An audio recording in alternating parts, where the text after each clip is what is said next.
The morning sun had barely touched the horizon when Lady Clarissa Pemberton felt the cold water hit her face. She gasped and stumbled backward, her nightgown soaked through. Her stepsister Margaret stood above her, holding the empty pitcher with a cruel smile. "Get up, you lazy creature," Margaret hissed. "Mother wants the breakfast room prepared before the guests arrive. And do something about your appearance. You look like a drowned rat." Clarissa wiped the water from her eyes. Her hands trembled, but she kept her voice steady. "I shall attend to it at once." Margaret swept from the room, her silk dressing gown rustling with importance. Clarissa remained on the floor for a moment longer. The cold water dripped down her neck and pooled around her knees. She had lived in this house for 25 years, but it had never felt like home. Not since her father died when she was 7 years old. She pushed herself up slowly. Her reflection in the small mirror showed exactly what Margaret had described. Wet brown hair hung in tangles around her face. Her grey eyes looked too large in her thin face. She had been told countless times that she was plain unmarriageable, a burden her stepmother tolerated only because her father's will required it. Clarissa dried herself with a rough towel and dressed quickly. The morning air was cold in her small room at the back of the manor. Her stepsisters had the warm chambers that faced the garden. She had this narrow space that once housed a lady's maid. The walls were bare, except for a single painting her father had given her. It showed a meadow full of wild flowers, bright and free. She hurried downstairs to the breakfast room. The servants were already working, but they stepped aside when they saw her. Mrs. Holloway, the housekeeper, gave her a sympathetic look, but said nothing. Everyone knew Clarissa's position in this house. She was neither family nor servant. She existed in a strange place between both worlds. "Make sure every glass shines," her stepmother's voice cut through the quiet morning. Lady Pemberton stood in the doorway, her elegant figure draped in a morning dress of deep blue. "The Duke of Thornbury arrives today. If anything is amiss, you shall go without supper for a week." Clarissa curtsied. "Yes, stepmother, and stay out of sight when he comes. I will not have you frightening away such an important guest with that dreary face of yours." The words stung, as they always did. Clarissa had learned long ago not to show her pain. She simply nodded and returned to polishing the silverware. Her stepmother swept away, already calling instructions to Margaret and her other daughter, Felicity. The Duke of Thornbury was coming to consider one of her stepsisters for marriage. The entire household had been in chaos for weeks preparing for his visit.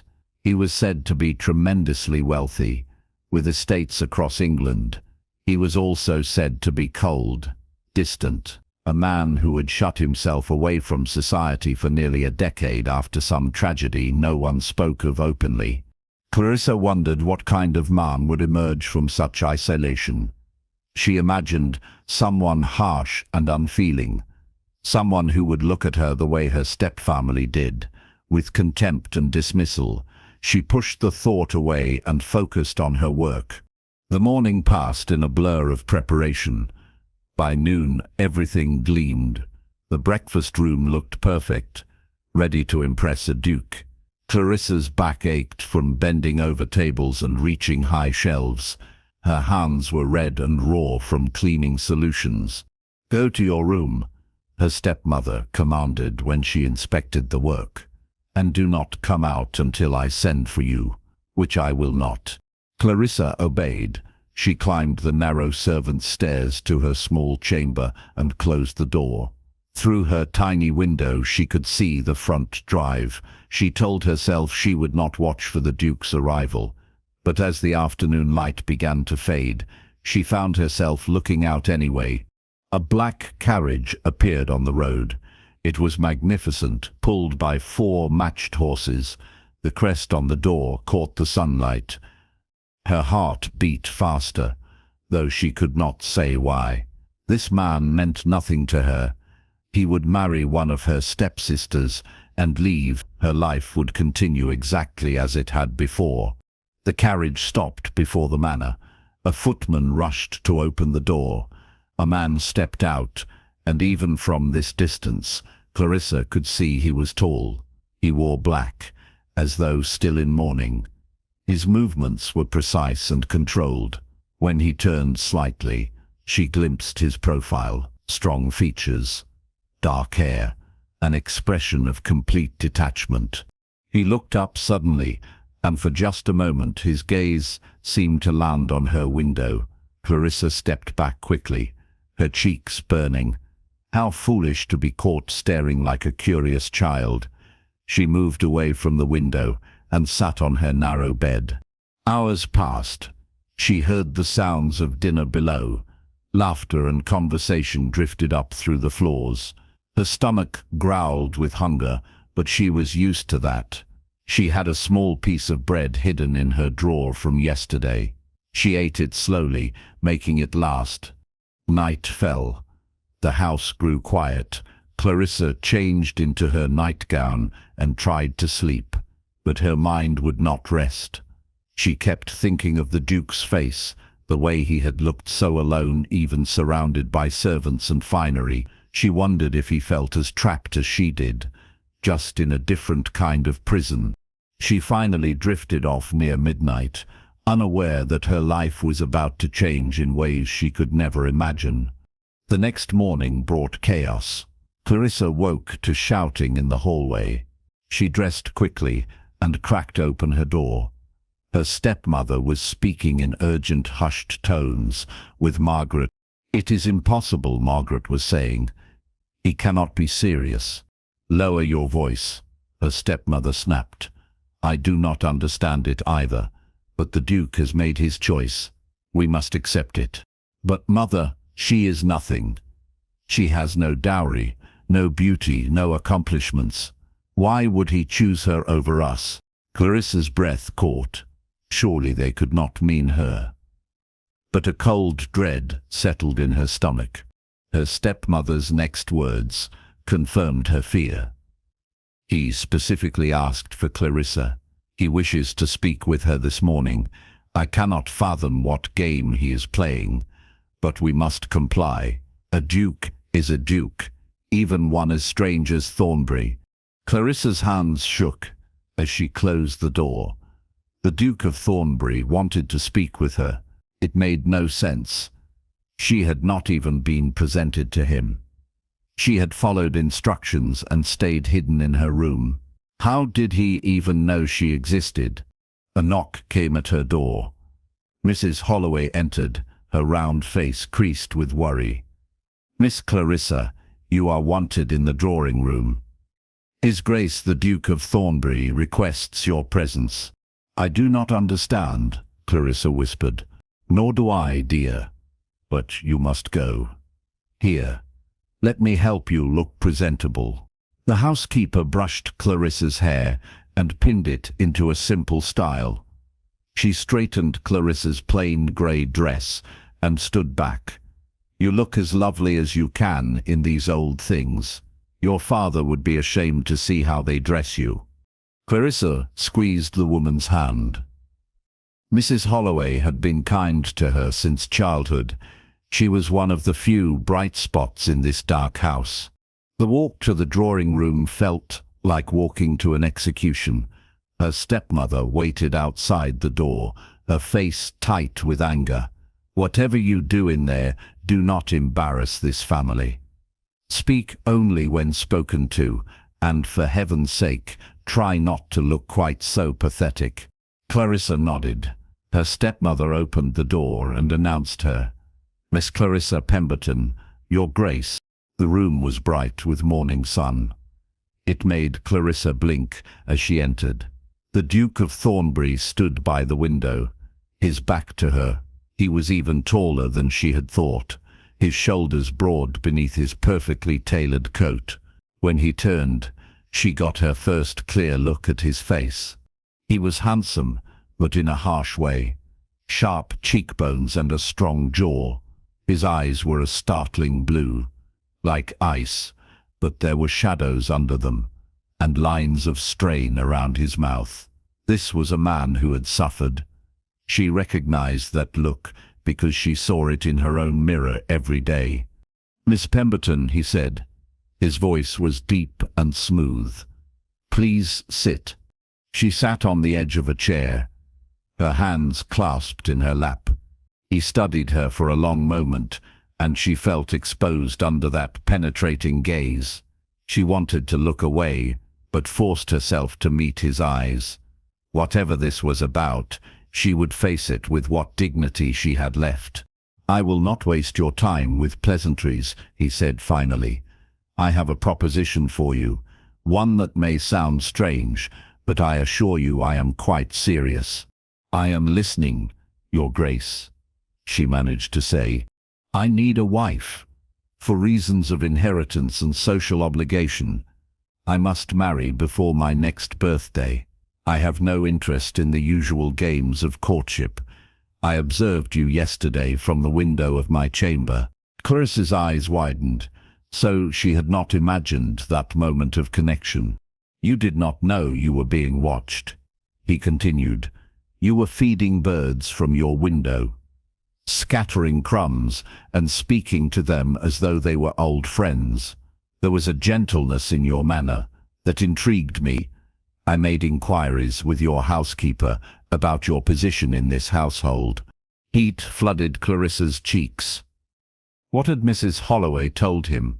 "I learnt that you are treated as little more than a servant in your own family home," he said, and something flickered in his cold eyes. Anger, perhaps. "I also learnt that you are kind to the servants, that you share your meager portions with the stable cat, that you tend to injured birds and help the gardener's children with their letters." Clarissa did not know what to say. She had not realized anyone noticed these small things. "I am offering you marriage, Miss Pemberton, not because I love you. I am not capable of such sentiment any longer, but because I believe you would suit my purposes. In return, you would escape this house and have a comfortable life as a duchess. You would want for nothing materially. I have only one requirement." She waited, her heart pounding so hard she could hear it in her ears. His next words were measured and careful. "I haven't touched a woman in 10 years, not since my wife died. I have no intention of resuming such intimacies. Our marriage would be one of convenience only. You would have your own chambers, your own life.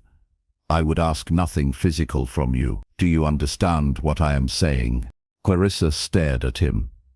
This powerful, wealthy duke was offering her freedom from her stepmother's cruelty, a life of comfort and dignity, and in return he wanted nothing but her presence as his wife. It seemed too good to be true. "Why me?" she finally asked. "You could have anyone, someone beautiful and accomplished." "I do not want beauty or accomplishments," he said flatly. "I want someone who will not expect things I cannot give. Someone who understands what it means to be lonely. I believe we could have a peaceable arrangement, Miss Pemberton. Nothing more, nothing less." She thought of her cold room, of Margaret's pitcher of water, of her stepmother's endless cruelty. Then she looked at this strange, damaged duke who was offering her escape. "Yes," she said softly, "I will marry you, Your Grace." Something crossed his face. Relief, perhaps, or maybe just satisfaction at completing a transaction. "Very well, the wedding will take place in 3 days. I shall make all arrangements. You need do nothing but appear." He turned back to the window, dismissing her. Clarissa stood on shaking legs and left the room.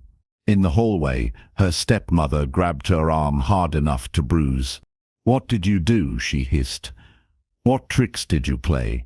"I played no tricks," Clarissa said, surprised by the steadiness of her own voice. "His Grace has asked me to marry him. I have accepted."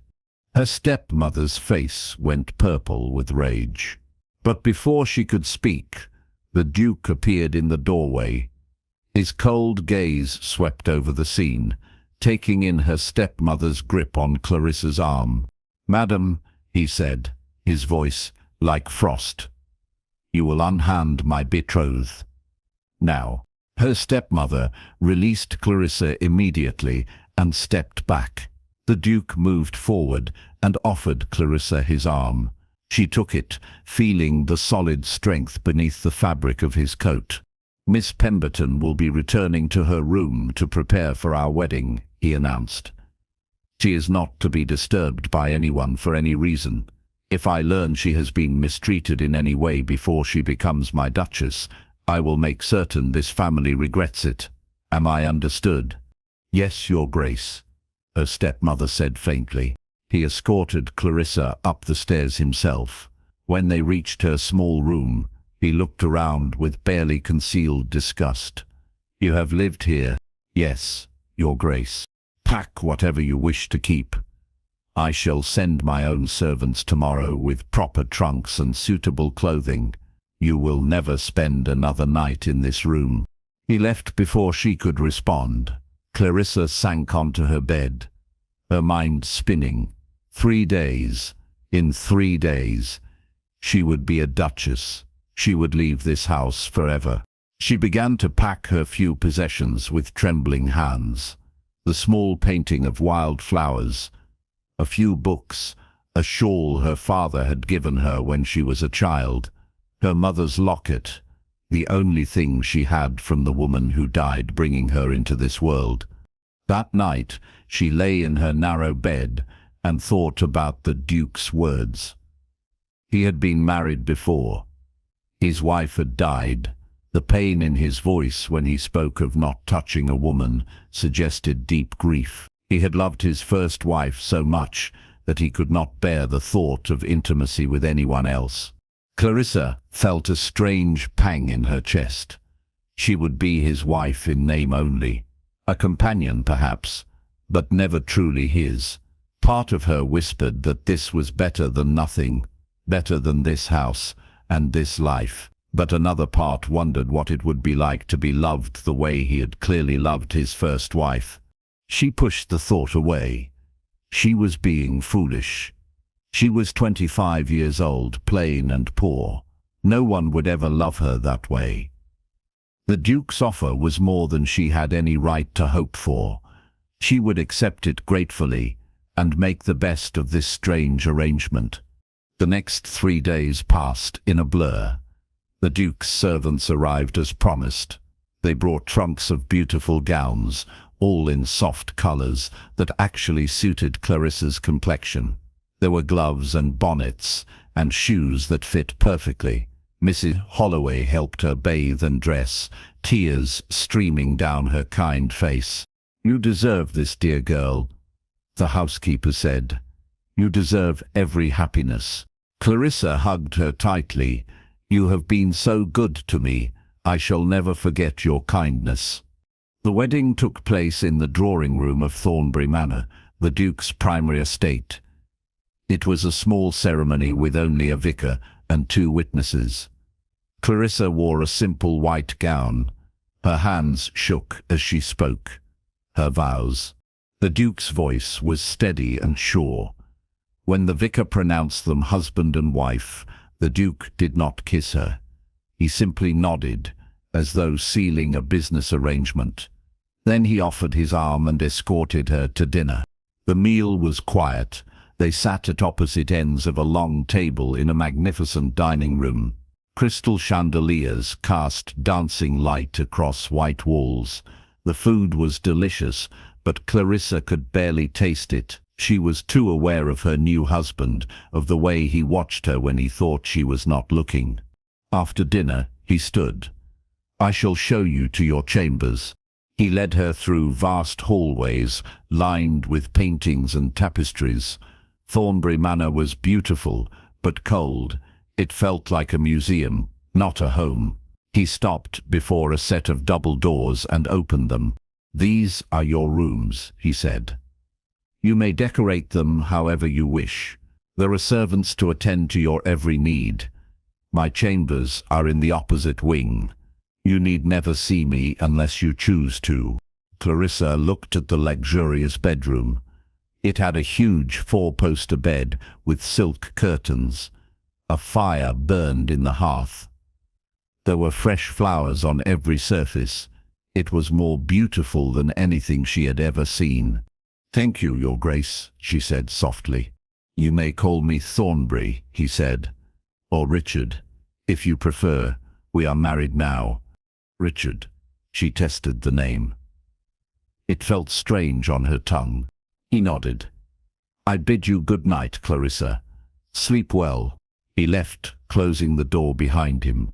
Clarissa stood alone in her beautiful chamber and felt tears begin to fall. She was not sure why she was crying. She had everything she could want: safety, comfort, freedom from cruelty. Yet she felt more alone than ever. A maid appeared to help her undress and prepare for bed. The girl was young and cheerful, chattering about how lucky Clarissa was to be the new Duchess. Clarissa smiled and nodded, but said little. When she was finally alone, she climbed into the massive bed and pulled the covers up to her chin. The sheets were silk. The mattress was soft. Everything was perfect. So why did her heart ache? She thought of Richard's words. He had not touched a woman in 10 years. He did not intend to touch her either. She was his wife, but she would never know his embrace, never feel wanted or desired. She would live in this beautiful prison just as she had lived in her stepmother's house, just a different kind of loneliness. Clarissa turned her face into the pillow and cried herself to sleep. The next morning brought sunshine streaming through tall windows. Clarissa woke to find the maid, whose name was Annie, bringing breakfast on a tray. "His Grace thought you might prefer to eat in your rooms this morning," Annie said cheerfully. "He wanted you to rest after yesterday." "That was kind of him," Clarissa said, sitting up. "Oh, His Grace is ever so kind," Annie said. "At least he is to us servants. He pays fair wages and never raises his voice, though he does keep to himself something awful. Been that way since the first Duchess died. God rest her soul." Clarissa wanted to ask more, but knew it would be improper. She ate her breakfast slowly, savoring food that was meant for her alone. When she finished, Annie helped her dress in a morning gown of soft blue. "His Grace asked if you would join him in the library at 11, Annie said. "He wishes to discuss household matters with you." Clarissa's stomach tightened with nervousness. She nodded and spent the intervening time exploring her chambers. She had a sitting room, a dressing room, and even a small study. There were books on the shelves, all new. Someone had been very thoughtful in preparing these rooms. At 11 precisely, she made her way to the library. A footman directed her, and she knocked softly before entering. The library was magnificent. Books lined every wall from floor to ceiling. Tall windows let in streams of light. Richard stood by a desk, sorting through papers. He looked up when she entered, and she saw surprise cross his face. "That color suits you," he said abruptly. "Blue. It brings out your eyes." Heat rushed to Clarissa's cheeks. "Thank you." He gestured to a chair near his desk. "Please sit. I wanted to explain how the household operates. Mrs. Winters is the housekeeper here. She will defer to you in all domestic matters. You are mistress of this house now. The servants will look to you for direction." "I have no experience managing such a large household," Clarissa admitted. "Mrs. Winters will guide you. She is very capable." He paused, then added more gently, "You need not be afraid, Clarissa. No one here will judge you, and if anyone treats you with disrespect, you need only tell me." His consideration moved her. "You are very kind." He looked uncomfortable, as though unused to such praise. "I am simply being practical. You are my Duchess. You deserve to be treated as such." They spent an hour reviewing household matters. Richard explained the various estates he owned, the income they generated, and the responsibilities that came with the title. He spoke in a measured, careful way, as though afraid of overwhelming her. Clarissa listened and asked questions when she did not understand. "You have a sharp mind," he observed at one point. "Your questions are intelligent ones." "I had little else to do in my stepmother's house but read," she said. "Your library is wonderful. Might I borrow books from it?" "Of course. Everything I have is yours now." He stood, signaling the meeting was over. "I shall be in my study most days. You are free to do as you please. Ride if you wish. The gardens are extensive. There is a music room if you play." "I do not play," Clarissa admitted. "I was never taught." Something flickered in his eyes. "Would you like to learn? I could arrange for a teacher." "I would like that very much." He nodded. "I shall see to it." As she moved toward the door, he spoke again. "Clarissa." She turned back. "I want you to be comfortable here, to be happy, if possible. If you need anything at all, you need only ask." "Thank you, Richard. You are more generous than I deserve." "You deserve far more than you have been given," he said quietly. "I hope, in time, you will come to believe that." She left the library with her heart feeling lighter than it had in years. Her new husband was remote and guarded, yes, but there was kindness in him. She had seen it in the way he spoke to her, the way he looked at her. Perhaps this strange marriage could become something like friendship. The days turned into weeks. Clarissa settled into her new life with cautious wonder. She explored the manor and its grounds. The gardens were beautiful, full of roses and lavender. There was a small pond with swans. She spent hours walking the paths, breathing in the fresh air and sunshine. Mrs. Winters proved to be a wonderful teacher. The housekeeper showed Clarissa how to manage the staff, how to plan menus and organize events. Clarissa found she enjoyed the work. It felt good to be useful, to have purpose beyond being someone's burden. She saw Richard at dinner most evenings. They ate together in the smaller family dining room rather than the grand formal one.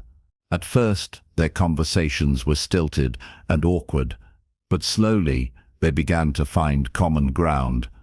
They both loved books. They both enjoyed quiet mornings. They both felt most at peace in the gardens. One evening, about a month after their wedding, Richard asked about her childhood. Clarissa hesitated, not wanting to burden him with her sad history, but he persisted gently, and she found herself telling him about her father, about his death, and how her stepmother had changed after that. "She resented having to care for me," Clarissa said softly. "I was a reminder of my father's first wife, the woman he truly loved." "That was not your fault," Richard said, his voice rough with anger. "You were a child." "I know, but knowing does not always help." He was quiet for a long moment. Then he said, "My wife, Elizabeth, died of a fever. It came on suddenly. She was well one day and gone within a week. I was helpless to save her." Clarissa's heart ached for him. "I am so sorry. It has been 10 years, but the guilt remains. I should have called for more doctors. Should have done something more." "You cannot control such things," Clarissa said gently. "Death comes when it will. You loved her. That is what mattered." He looked at her then, really looked at her. "You are wise beyond your years. Only because I have known loss too." They sat in silence after that, but it was a comfortable silence, a shared understanding of pain. When Richard stood to leave, he paused by her chair. "Thank you," he said quietly, "for listening." "Any time," she replied. After that evening, something shifted between them. Richard began seeking her out more often. He would find her in the library and sit nearby, reading his own book. Sometimes he would read passages aloud and ask her opinion.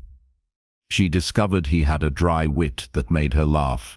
She began to look forward to seeing him, to the sound of his voice and the rare smile that transformed his stern face.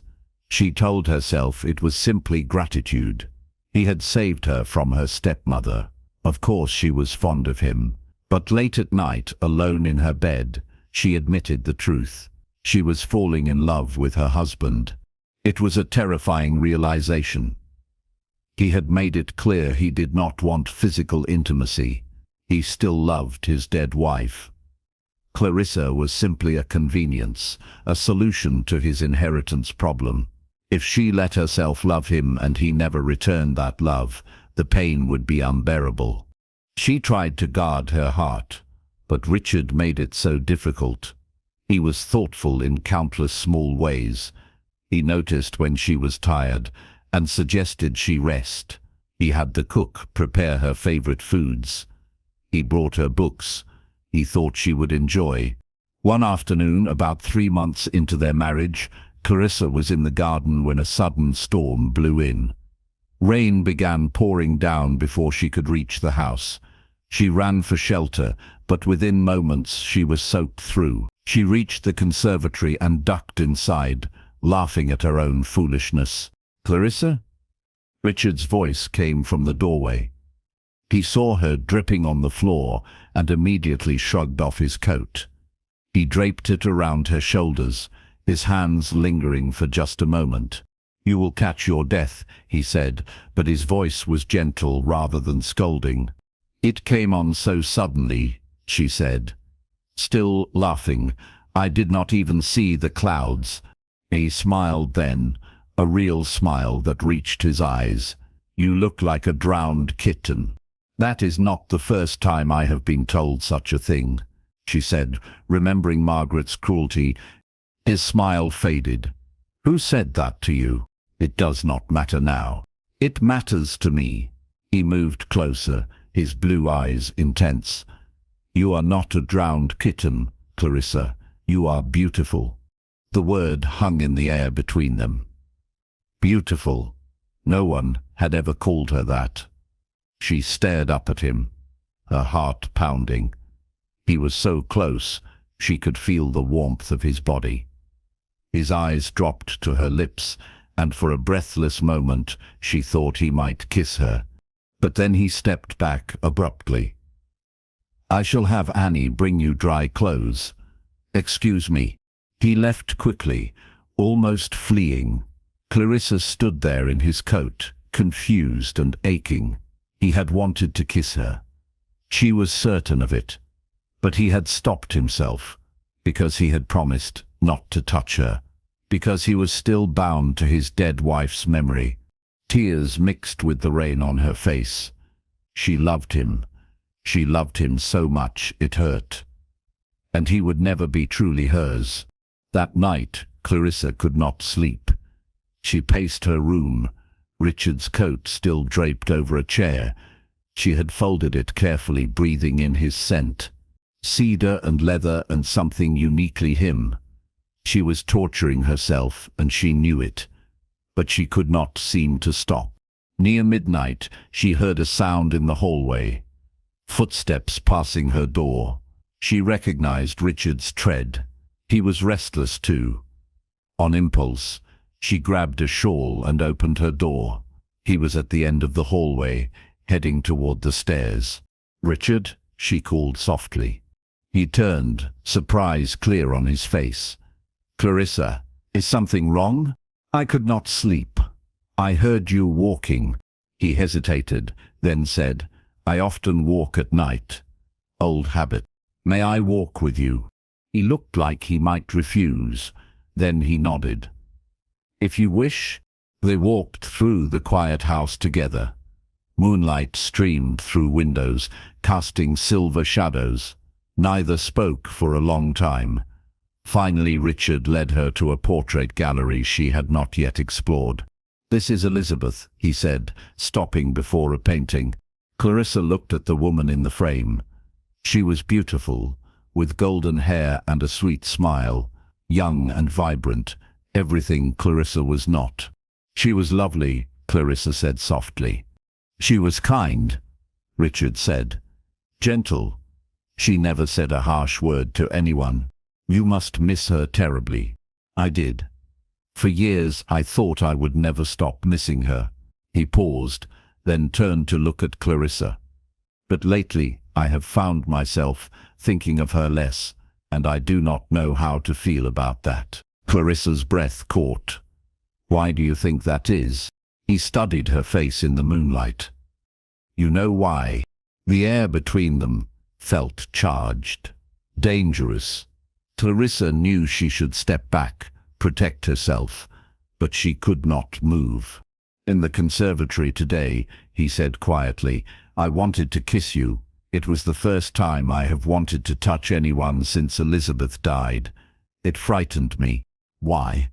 Clarissa whispered. Because I made you a promise. I said I would not touch you. I brought you here under those terms. It would be wrong to change them now. What if I wanted you to change them? The words escaped before she could stop them. Richard's eyes widened. Clarissa, I know I am not beautiful like she was, Clarissa said in a rush. I know I am plain and awkward, but I care for you, Richard, more than I should, more than is wise. If you can never return such feelings, I understand, but please do not push me away because of a promise I never wanted. He stared at her, and she saw a war playing out on his face. Desire fought with duty. Hope struggled against guilt. Finally, he reached out and touched her cheek with trembling fingers. You are not plain, he said hoarsely. You are lovely in ways Elizabeth never was. You are strong, brave. You have survived cruelty that would have broken most people. And somehow you remain kind. That is beauty, Clarissa. True beauty. Tears spilled down her cheeks. He wiped them away with his thumb, his touch infinitely gentle. Then, slowly, giving her time to pull away, he lowered his head and kissed her. It was soft and sweet and perfect. His lips were warm against hers. His hand cradled her face like she was precious. Clarissa felt her heart expand with joy so intense, it was almost painful. This was what she had dreamed of, what she had thought impossible. When he pulled back, they were both breathing hard. He rested his forehead against hers. I have been fighting this for weeks, he admitted, trying to convince myself it was wrong. But I cannot fight it anymore. I care for you, Clarissa. Deeply. I care for you too, she whispered. He kissed her again. Longer this time. His arms came around her, pulling her close. Clarissa melted into his embrace, finally feeling truly safe, truly wanted. When they finally broke apart, he was smiling. Come, he said, taking her hand. Let me show you something. He led her through more hallways to his wing of the house. She had never been here before. He opened a door to reveal a sitting room that connected two bedrooms. One door was closed. The other stood open. My chambers, he said, gesturing to the open door. And that was Elizabeth's room. I kept it closed after she died. Could not bear to go in. But tonight, I think I need to. He opened the door. The room was dusty but beautiful, frozen in time. Clarissa followed him inside. He walked to a small writing desk and opened a drawer. He pulled out a letter and handed it to her. Elizabeth wrote this before she died. She knew she was fading. I could never bring myself to read it. Will you read it to me? Clarissa unfolded the letter with shaking hands. The handwriting was delicate and looping. She began to read aloud. My dearest Richard, if you are reading this, I am gone. I am so sorry to leave you, but I must speak plainly because there is no time left for anything else. You loved me well and truly. I have been blessed to know such love, but I do not want you to spend your life mourning me. Promise me you will live again. Love again. Find someone who makes you laugh, someone who challenges you, someone who sees the good man beneath your stern exterior. Do not hold yourself prisoner to my memory. I want you to be happy. My love, that is my final wish. Be happy. All my love, Elizabeth. Clarissa's voice broke on the last words. Richard stood very still, tears streaming down his face. Then he turned to Clarissa and pulled her into his arms. She gave me permission, he said, his voice choked. All this time, I thought loving someone else would betray her, but she wanted me to move on. She loved you, Clarissa said. She wanted you to be happy. I am happy, he said, pulling back to look at her. With you, you make me happy, Clarissa. You make me feel alive again. She smiled through her tears. You make me happy too. You have given me everything I never dared to dream of. A home, kindness, and now this. He kissed her forehead, her cheeks, her lips. I want to do this properly, he said. Court you as you deserve, take you to London, show you off to society. Let everyone see how remarkable you are. I do not need society, she said. I only need you. You shall have me, he promised. For as long as I live, I am yours, Clarissa, completely. They stood together in Elizabeth's old room, holding each other as the moon set outside the windows. Clarissa felt a sense of peace she had never known. She was home, finally, truly home. The next few weeks were like a dream. Richard courted her properly, as he had promised. They rode together through the countryside. They had picnics by the pond. He taught her to waltz in the ballroom, holding her close as they moved to music only they could hear. He also began breaking down the last walls between them. He told her about his childhood, his struggles with his father's expectations. She told him about her mother, the woman she had never known but always wondered about. They shared their fears and hopes and dreams. The servants noticed the change in their master. He smiled more, laughed more. The cold, remote Duke was transforming into someone warm and engaged. Mrs. Winters told Clarissa that the entire household was thrilled.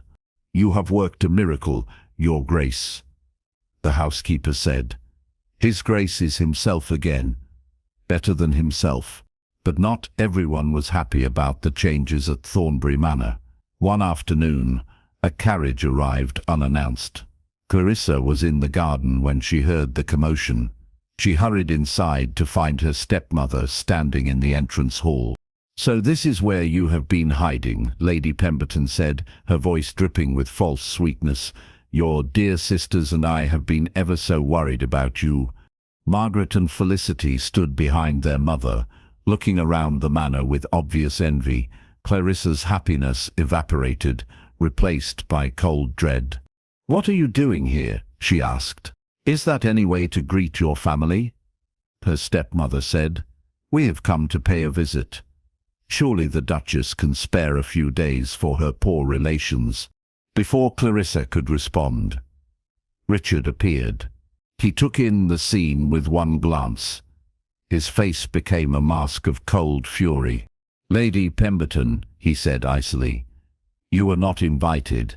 Surely you do not begrudge a mother visiting her beloved daughter, Lady Pemberton said. She is not your daughter. She is my wife, and you are not welcome in this house. Lady Pemberton's false smile slipped. Your Grace, I believe you misunderstand. Clarissa has always been prone to exaggeration. If she has told you lies about our relationship, she has told me nothing but truth. Richard cut her off. I know exactly how you treated her, how you abused and humiliated her for years. You are fortunate I do not have you arrested for your cruelty. Margaret stepped forward. Your Grace, please, we are family. Clarissa may have been difficult, but we tried our best. "Do not dare," Richard said, his voice like steel. "I have investigated your household. I know about the beatings, the starvation, the degradation. You treated her worse than a scullery maid. If I ever hear that you have spoken ill of my wife or attempted to contact her again, I will use every ounce of my power to destroy you. Your family will be ruined socially and financially. Am I clear?" Lady Pemberton's face went white. She had never been spoken to this way. No one had ever dared, but Richard was a duke. He could destroy them with a word. "Perfectly clear, Your Grace," she said stiffly. "Good. Now leave. You have 5 minutes to get off my property." They left quickly, scrambling into their carriage with as much dignity as they could muster. Richard watched until they disappeared down the drive. Then he turned to Clarissa, his expression softening. "Are you all right?" he asked gently. She nodded, but she was shaking. He pulled her into his arms, and she clung to him. "I was so afraid," she whispered. "Afraid they would take me back somehow." "Never," he said fiercely. "You are mine, Clarissa, mine to protect and cherish. No one will ever hurt you again." She believed him. In his arms, she felt safe from the world, from her past, from everything that had ever hurt her. That night, Richard asked if she would move her things to his wing of the manor. "I want you close," he said. "I want to fall asleep, knowing you are near. If you are willing." She was more than willing. Over the next few days, her belongings were moved to the chambers adjacent to his. They now shared the sitting room that had once separated his room from Elizabeth's. Clarissa redecorated Elizabeth's old room, making it her own while respecting what it had been. Richard spent every evening with her now. They would sit together by the fire, reading or talking. Sometimes they simply sat in comfortable silence, and every night he would kiss her good night at her door, his embrace growing longer each time. One evening, about 5 months into their marriage, he knocked on her door after their usual good-night kiss. She opened it, surprised. "May I come in?" he asked, and there was something vulnerable in his voice. "Of course." He entered her chamber and closed the door behind him. He looked nervous, which was unlike him. "Clarissa, I have been patient. I have tried to give you time. But I find I can no longer sleep for thinking of you, for wanting you near." Her heart began to race. "What are you saying?" "I am saying I want this to be a real marriage. In every way, if you are willing, if you want me as I want you." She crossed the room and took his hands. "I have wanted that since the conservatory, since you first kissed me. I love you, Richard. I have loved you for months." His face transformed with joy. "I love you too. God, I love you so much it terrifies me. I thought I could never feel this way again, but you brought me back to life, Clarissa. You made me whole." He kissed her then, deeply and passionately. She responded with all the love and longing she had been holding back. He lifted her in his arms and carried her to the bed, laying her down gently. "Are you certain?" he asked one more time.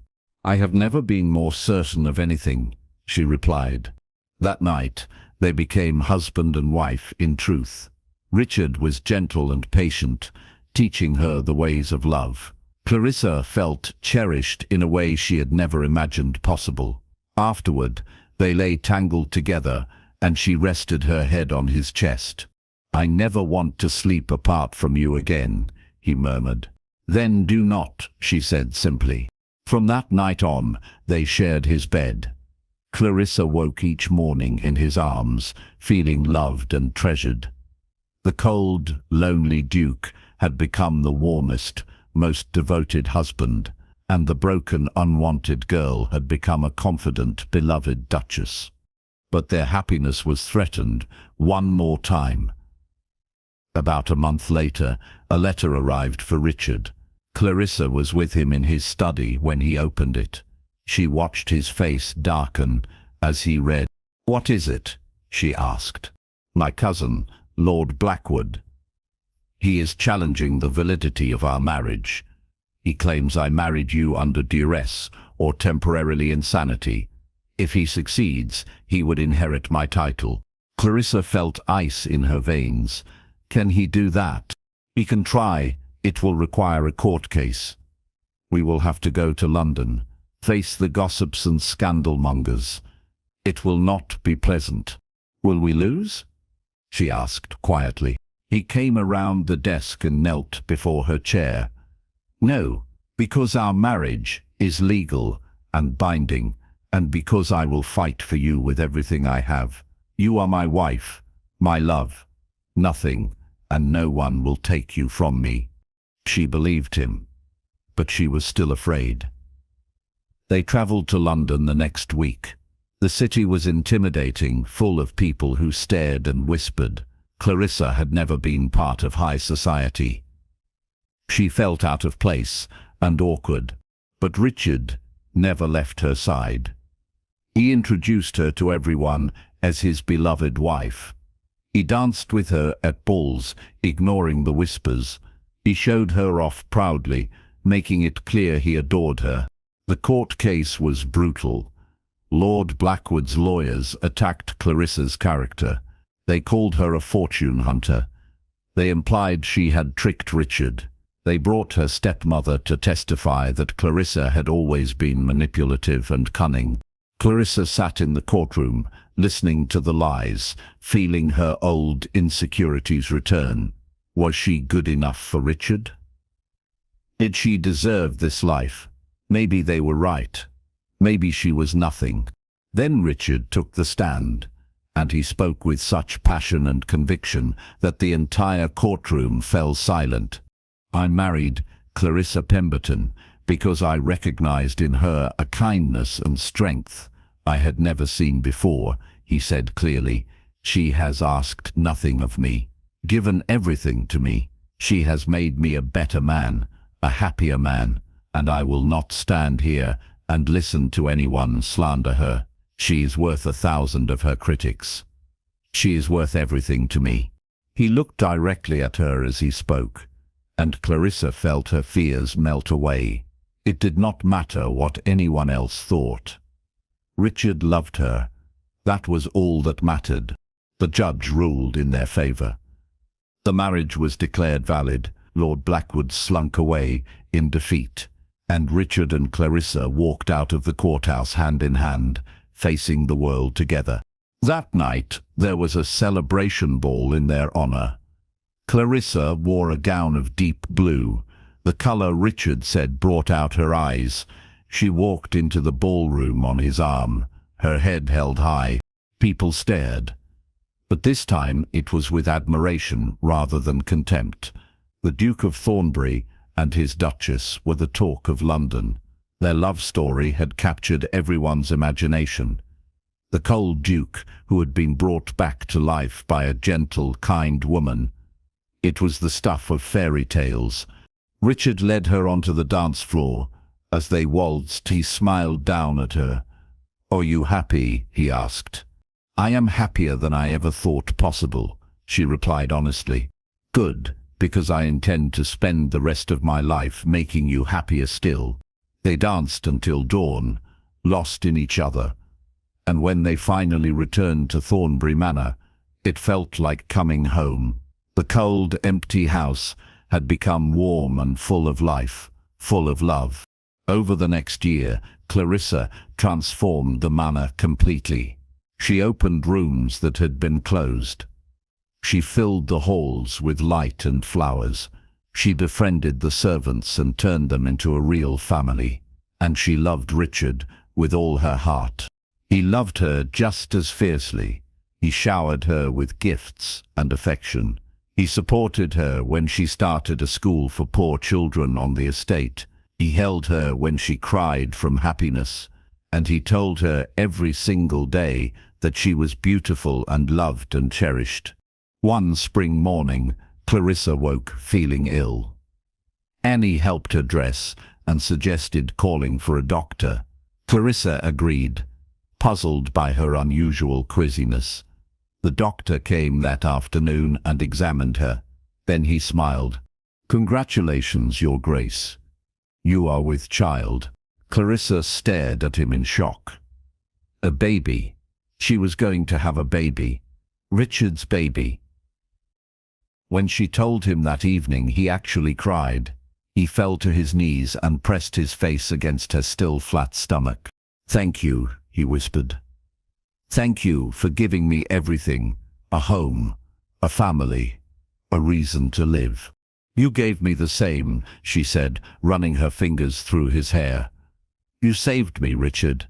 In every way a person can be saved." Their son was born that winter. They named him Thomas after Clarissa's father. Richard was besotted from the first moment he held his son. He spent hours in the nursery, just watching the baby sleep, and Clarissa watched her husband and marveled at how far they had both come. From two broken people, they had built something beautiful, a marriage based on respect and friendship, and deep, abiding love. It had not been easy. They had both carried scars from their pasts, but they had healed each other. Years later, when Thomas was old enough to understand, Clarissa told him their story. She told him about the cold water on her face and the small room at the back of the manor, about the Duke who had said he would never touch a woman again, and about how love had found them both when they least expected it. "So you see," she said, smoothing his dark hair, "even when things seem darkest, hope can find you. Love can find you. You just have to be brave enough to accept it." Thomas hugged her tightly. Behind them, Richard stood in the doorway, watching his family with a smile. Clarissa met his eyes and smiled back. They had given each other the one thing neither had ever expected to have: a home, a family, a love that conquered all, and they lived happily ever after.